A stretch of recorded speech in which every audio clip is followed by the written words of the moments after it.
questão de 2010, Enem de 2010. Júpiter, conhecido como gigante gasoso. Este é o início do nosso enunciado. Júpiter, conhecido como gigante gasoso, perdeu uma de suas listras mais proeminentes, deixando o hemisfério sul estranhamente vazio.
Com constituição diferente, pode alterar a cor da atmosfera. Assim como nós, né?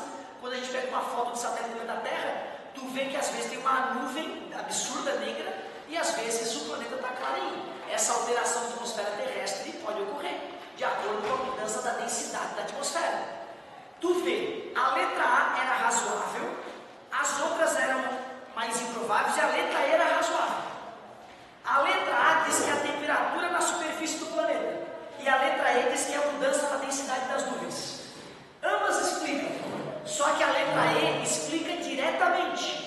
A mudança na densidade fez a nuvem afundar ou subir, mudando a cor da atmosfera. A letra A era indiretamente, eu teria que entender que a superfície do planeta foi aquecida, esse aquecimento gerou uma mudança na densidade dos gases e fez a atmosfera se modificar. Portanto, a resposta mais direta é a letra E. E o cara tem que ter uma noção de física básica para matar a questão. O aluno tem que lembrar, né, que os gases menos densos, as coisas menos densas flutuam, as coisas mais densas afundam. Mas não existe uma aula, a gente não dá uma aula ensinando o aluno, olha pessoal, a atmosfera dos planetas pode sofrer alterações devido à mudança de densidade. A gente não te dá essa leitura, a gente fala da densidade. O aluno é que tem que usar toda a sua capacidade para perceber a resposta mais adequada. Alteração na densidade. Alteração na densidade dos gases que compõem a atmosfera. Essa é a justificativa para aquela mancha ter desaparecido. A mancha da ala norte continuou forte, essa mancha sumiu. A melhor explicação das fornecidas é a alteração da densidade. Acessível a questão, mas não estava dada. Tinha uma boa chance do aluno se confundir ali entre A e E, ou até filosofar sobre reações químicas. Só que tu não pode simplesmente pegar uma ideia que não esteja calcada no enunciado. O enunciado falava que os gases estão se mexendo, e o que explica o movimento dos gases na atmosfera de subir ou descer só pode ser a diferença de densidade. Outra questão que é puro Enem, dá uma olhada nessa questão aqui, né? Essa aqui, quero ver se tu consegue matar essa charada. Muitas das questões eu acho que vão ter um estilo parecido com essa aqui. 2010, segunda aplicação, é aquele ano que teve 2 Enem, né? Segunda aplicação do Enem de 2010.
mas a física nos ensina que o movimento é relativo.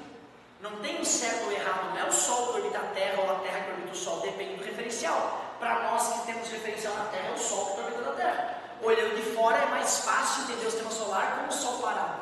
Então é melhor imaginar o Sol parado, não é que é correto, não é que está na Bíblia. Mesmo que tivesse, a gente tem que entender que o movimento é relativo. Letra D. É o fuso horário, diz que é pelo fuso horário específico de cada ponto da superfície da Terra. É o fuso horário que determina se é de manhã, de tarde, de noite? Não, né? Se é meio-dia, é porque o sol está em cima da tua cabeça.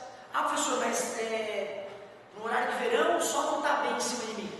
Mas pelo desenho, não importa o fuso horário. Nesse momento, a única explicação é que o sol está aqui, né, gente? Bem em cima da cabeça deles, né? Antes o sol estava por aqui, né? E agora o sol está para cá, né? E isso aqui é a Terra, pô. Então é o movimento relativo do Sol e da Terra. Claro, não importa quem gira em torno de quem. Não é o fuso horário que faz amanhã virar tarde ou ser meio-dia. Letra E. Pela estação do ano, sendo que no inverno os dias são mais curtos do que no verão. Ele diz que aquele negócio de manhã, tarde e noite é a estação do ano. Como assim, cara? No verão só tem manhã, no inverno é só tarde. Pô, tu vê, cara, o cara errar essa tem que caprichar. Ou no item C, ele achar que tem alguma sacanagem, que não é o Sol que se mexe em torno da Terra, né? Ele é do lado geográfico e se perder, porque se ele vai na A, na B, na D e na E, ele vê que não faz sentido, né? Então, o Enem gosta desse tipo de coisa, de fazer a pessoa pensar. Eu nunca dei essa aula de o que é que define manhã, tarde e noite. É uma coisa que é meio automática, o cara sabe que é a relação entre Sol, Terra e a pessoa. Certo? A posição da pessoa em relação ao Sol e à Terra, obviamente. Legal, letra C. Vamos ainda em 2010. Ainda em 2010. Outra questão de matéria que nós estudamos. Eu te juro, cara, não selecionei as questões assim para falar sobre as matérias que nós estudamos juntos. Mas nós estamos com sorte. Boa parte das matérias vistas até agora, a gente viu junto. A porta não, né? Não fui eu que vi equilíbrio de ponto material e corpo extenso com vocês, né? Aquela parte não foi nossa. Os espelhos retrovisores que deveriam auxiliar os motoristas na hora de estacionar ou mudar de pista, muitas vezes causam problemas. É que o espelho retrovisor do lado direito, em alguns modelos, distorce a imagem, dando a impressão de que o veículo está a uma distância maior do que o real. Esse tipo de espelho é chamado convexo. É utilizado com o objetivo de ampliar o campo visual do motorista, já que no Brasil se adota a direção do lado esquerdo, e assim o espelho da direita fica muito mais distante dos olhos do condutor.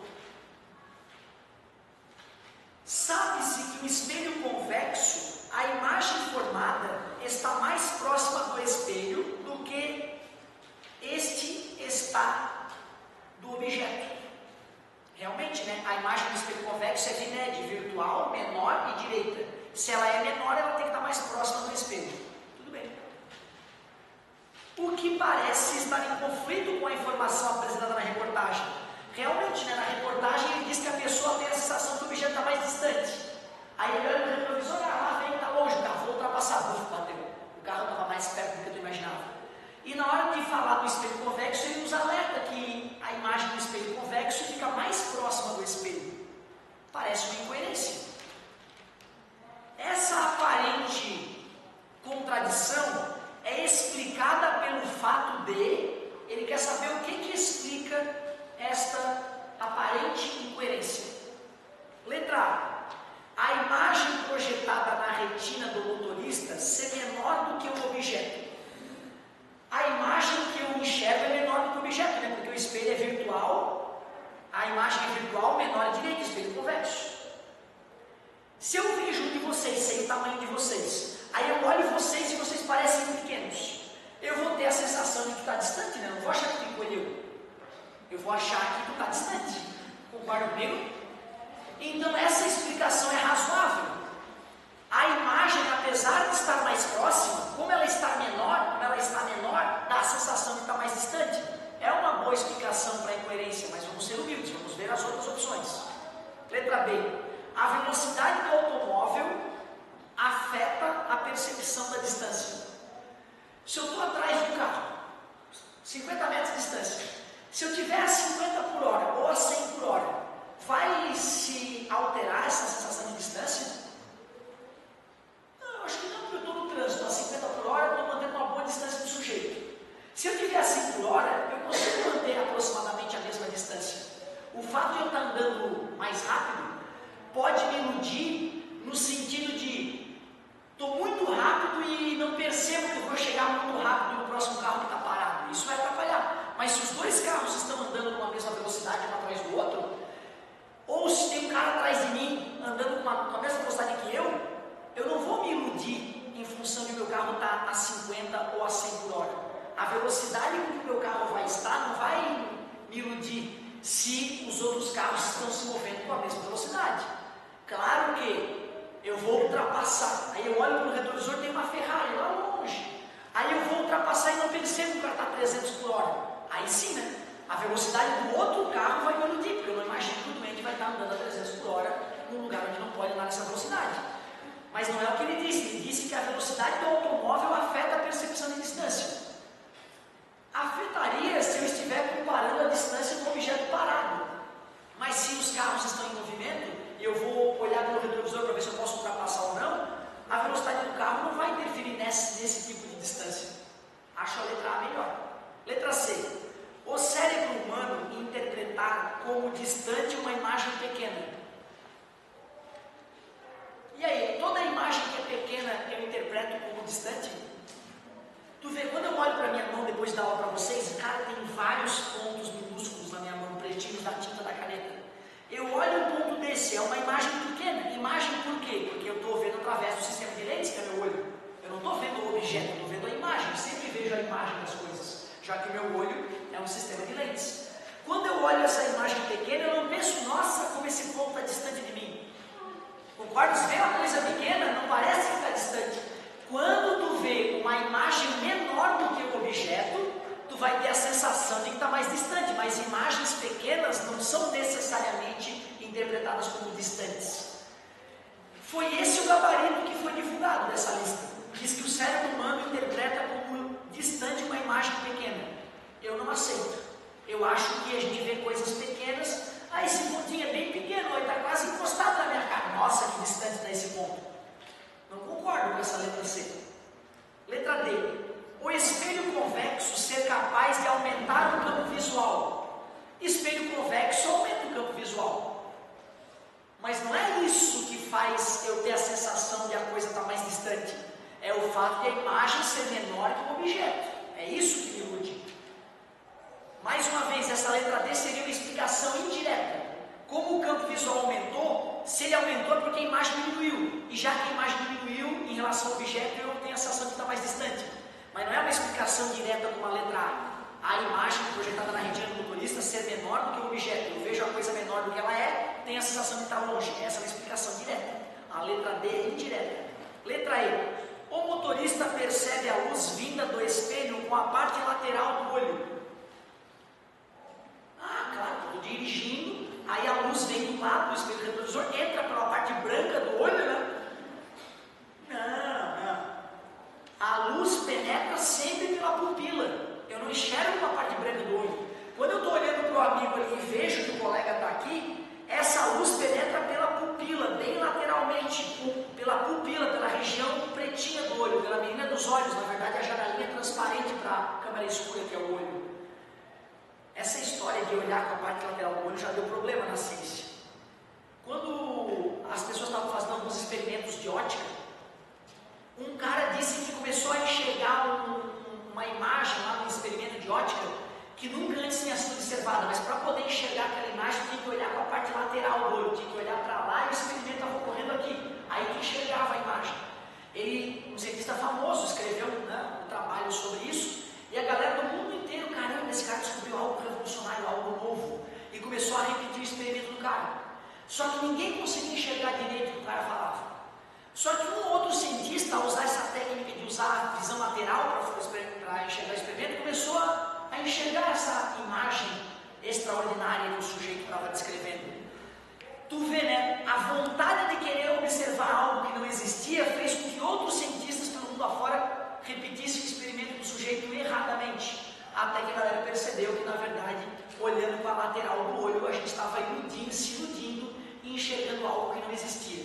Então, cuidado com essa história de olhar de lado. Ou a gente olhando de lado, a gente percebe que tem coisa acontecendo aqui à volta, mas é sem nitidez, né? Se trocar um colega com outra pessoa de lugar, eu não vou saber se é ele que mudou de lugar ou não, olhando o pessoal de trás.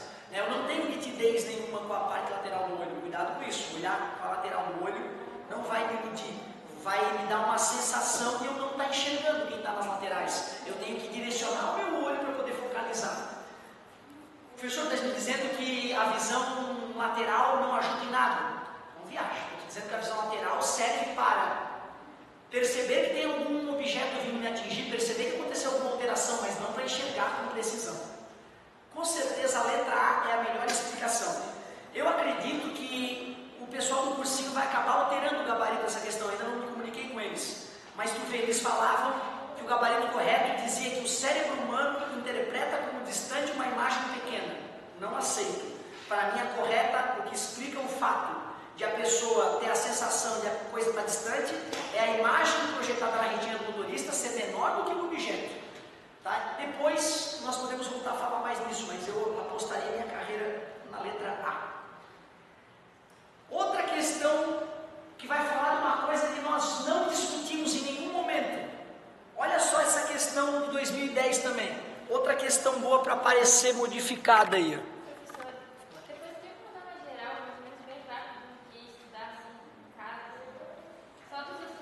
Claro. Ó,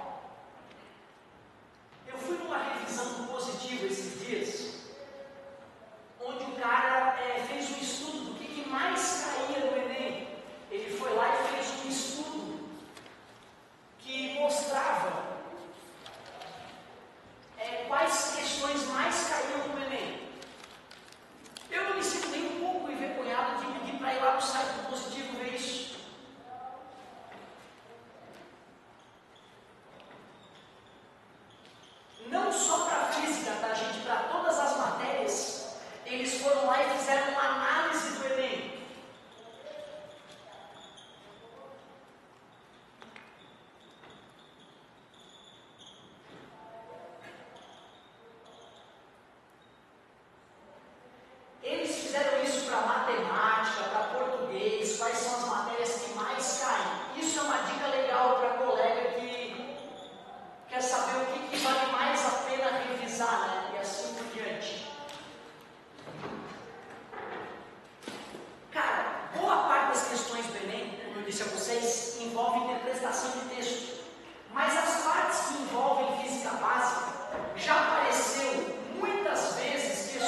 Só que tem dois trechos de rodovia. Um trecho a velocidade máxima é 80. No outro trecho, a velocidade máxima é 120 km por hora. O trecho onde a velocidade máxima é 80 km por hora, o entregador vai ter que percorrer 80 km. E no trecho da estrada onde a velocidade máxima é 120 km por hora, o entregador vai percorrer 60 km. Considerando que no dia da entrega as condições de trânsito fossem favoráveis e o motorista pudesse andar na velocidade máxima o tempo todo, qual é o tempo mínimo para a entrega? Só isso. Velocidade máxima 80 km por hora, trecho de 80 km. Quanto ele vai demorar nesse trecho? 1 hora. 80 km por hora. Andar 80 km demora 1 hora. Na estrada que era 120 km por hora, ele tinha que andar só 60 km. A 120 km por hora, para andar 60 km, quanto tempo demora? Meia hora, né? Meia hora. 60 dividido por 120, meia hora. Se ele demorou 1 hora no primeiro trecho e meia hora no segundo, tempo total de entrega, 1 hora e meia. Tu acredita que o Enem às vezes cobra isso, cara? Só que eu precisava saber? Eu precisava saber que para calcular o tempo, basta dividir distância pela velocidade. Certo? Quando tu vê às vezes, cara, é a coisa mais básica que o Enem acaba cobrando da gente. O Enem já cobrou bastante calorimetria. Calorimetria. O que nós precisamos saber de calorimetria? O legal seria lembrar, né, que capacidade térmica é quantidade de calor dividido por variação de temperatura. Calor específico é capacidade térmica dividido pela massa. Mas o mais importante é lembrar que mudanças de temperatura, para calcular calor que envolve mudança de temperatura, que macete. Quando ocorre mudança de estado físico, aí a brincadeira já é algo. Que moleza. Calorimetria, eu diria que as duas coisas mais cobradas são essas partes. Porém, eu já vi o Enem também cobrar aquela história de misturar corpo quente com corpo frio. Calor recebido mais calor perdido, igual a zero. Essa é a parte, a revisão de calorimetria que eu acho que é importante a gente fazer. Deixa eu te trazer qual foi a questão dessa matéria que caiu recentemente. Diz que tem um reservatório, no aquecimento solar de água na casa, a água aquecida fica guardada no recipiente com a temperatura de 70 graus. Só que um bom banho tem a temperatura de 30 graus. Sabendo que a água do reservatório que está a 70 graus vai ser misturada com a água do reservatório, com a água fria a 25 graus, determine a razão entre a quantidade de água quente e a quantidade de água fria para um bom banho. Essa foi a questão do Enem que envolve essa parte da revisão de agora, calorimetria. Vou repetir o que falou. Vou repetir o que foi dito.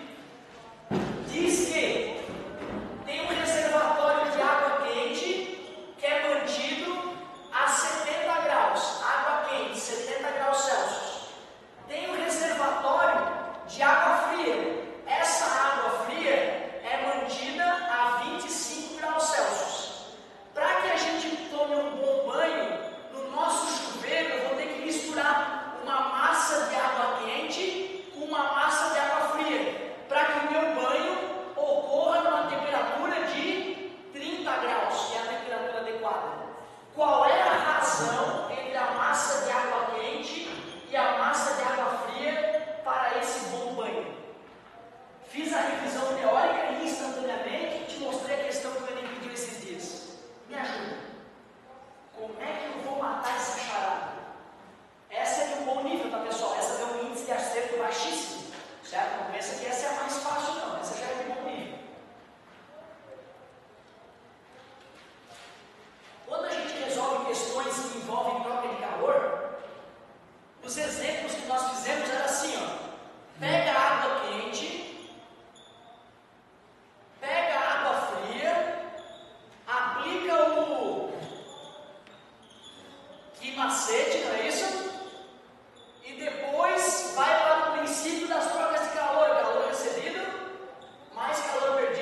vou passar o 40 dividindo.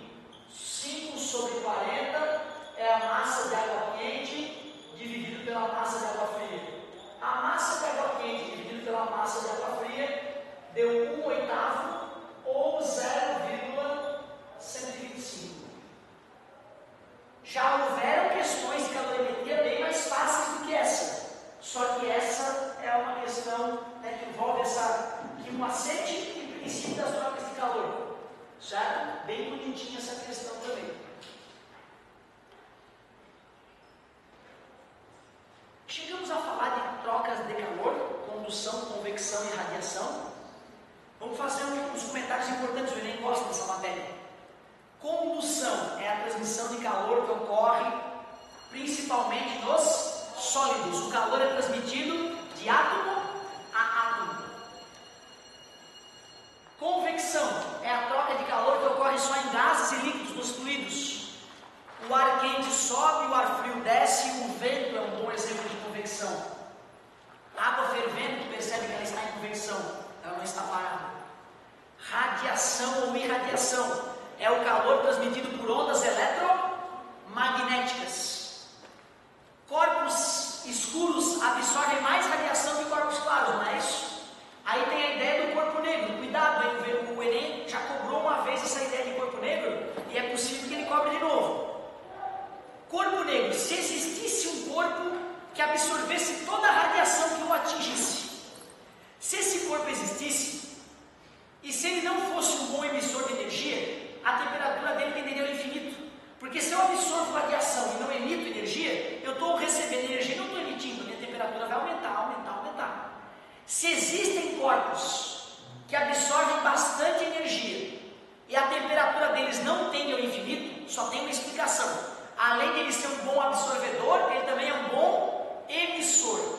A galera que está com roupa preta agora está absorvendo mais energia do que a galera que está com roupa clara, porém está emitindo mais. Por isso que a tua temperatura agora já está estabilizada. Não é porque está com a roupa preta que a tua temperatura vai começar a aumentar mais do que está com a roupa branca. Tu absorve mais, mas tu também emite mais. Questão do Enem: pegaram uma garrafa PET pintada de branco e uma pintada de preto, ligaram uma lâmpada próxima delas e depois desligaram a lâmpada. Perguntaram o que acontecia com a variação de temperatura da garrafa preta e da garrafa branca, enquanto a lâmpada estava acesa e enquanto a lâmpada estava apagada. Quando a lâmpada está acesa, dificilmente o aluno erra. Todo mundo sabe que o corpo preto esquenta mais rápido. Mas muita gente se atrapalhou quando a lâmpada foi apagada. Quando a lâmpada é apagada, o corpo preto esfria mais rápido, porque como ele absorve melhor, ele também emite melhor. Então não se esqueçam, todo corpo que é bom absorvedor também é bom emissor. Todo corpo que é mau absorvedor também é mau emissor de energia. Certo, galerinha? Uma dica final então. Meu Deus, cara, sempre que eu vou dar uma dica final para o aluno, assim, um suspiro final, eu digo o seguinte, cara, que é uma dica foda. Aplica o foda-se. Como assim, professor? Aplica o foda-se? É o foda-se. Não é chegar lá e foda-se, fazer essa prova aí com o carnaval, não. É fazer com calma, bicho, é fazer tranquilo. É fazer tranquilo, é deixar calmo do coração. Eu no meu terceirão tinha um monte de cara que era muito melhor que eu. Tinha muito cara que era melhor que eu, só que eu fui tão tranquilo pro vestibular que eu fui melhor dos caras que eram melhores que eu, porque eles estavam tudo apavorados. Então toma cuidado, cara. Manter a tranquilidade talvez seja a dica mais preciosa nessa reta final. Não fica estudando no dia anterior até de madrugada, não viaja. Vai tranquilo que tu vai melhor, certo? As aulinhas vão te ajudar bastante, eu te garanto. Grande abraço, pessoal.